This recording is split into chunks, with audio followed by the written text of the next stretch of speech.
It's like any workman will tell you, it's the right tool for the right job, and that certainly is the same for drums as well. There are plenty of guys in certainly working pros who will have a nice shiny modern kit, and they'll have a nice sort of beaten up vintage kit as well. And the reason you have those two sort of not extremes as such, but the reason why you have those two different, very different sort of sonically paleted kits is because, first of all, the sound, that's the obvious one, the sound, but also something that you can't really sort of put quite so eloquently into words, which is the vibe. The vibe that you get from a modern kit is never going to be the same as the vibe you get from a vintage kit. Now, this is the 1964 Sling and Oyster Pink Pearl kit I did a video on about, 4 or 5 weeks ago. And then you've got this kit, which is a 2016-2017 Star Classic Bubinga. This gives me a mindset. This gives me I used this on a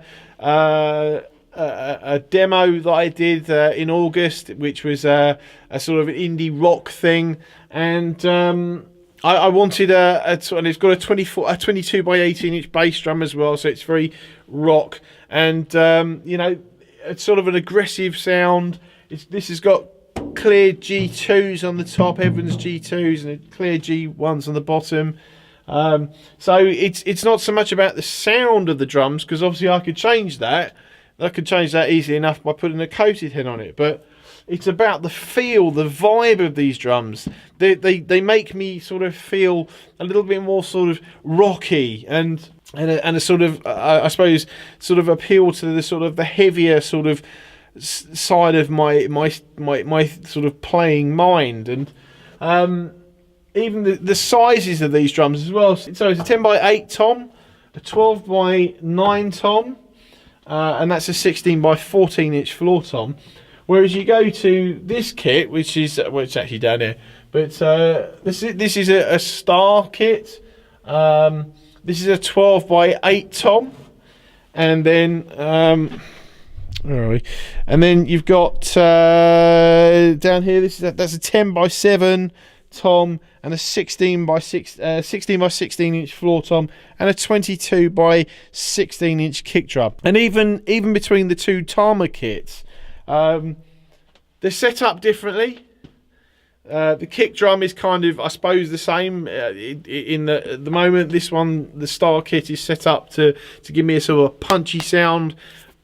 But that's really only because I'm going to be recording with it in about a month's time, and I've set it up specifically to do that. But the toms, it's not the heads either, it's the toms. They give me a different kind of vibe. The walnut has a sort of more open sound and a sort of a more sort of contemporary but more middle of the road sort of vibe. Now, there are plenty of people that would actually use a vintage kit on a rock track. There's obviously nothing wrong with that, but the thing is I could never use that kit on a rock track, because the vibe speaks to me. It speaks to me in a different way. It speaks to me in a sort of makes me want to sort of play triplets on a ride cymbal sort of vibe, and play lightly, and maybe just take it on a blues gig or something like that. It doesn't speak rock to me. It doesn't speak sort of rim shot to me. It's everything opposite to that. Now, I did another demo actually in August, and the guy whose session it was basically wanted me to bring a vintage kit, and I said to him, well, look, I've got something that's a vintage vibe. It's the same sort of build out, but it's a modern kit and it's built better. This is the Sakai Trilogy kit. Now, this is a modern kit. I got this fractionally under a year ago. So this kit has the same sort of shell, amount of plies as the vintage kit. It's not the same woods, but and the thing is this is a modern kit and this is a modern kit. But the thing is this makes me feel more like the vintage kit, and it makes me play and approach things in the more vintage mindset than that kit ever would. maybe not so much as the Star kit down there. That kind of would take me off on a slight tangent. Just like the Hayman kit. The Hayman kit kind of makes me feel somewhere in the middle between the vintage kit and the rock kit. And then you've got like this kit, the Pearl Crystal Beat kit.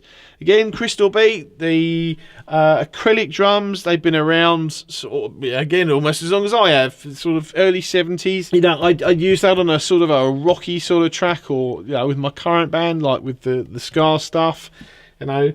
But it's a different sort of mindset.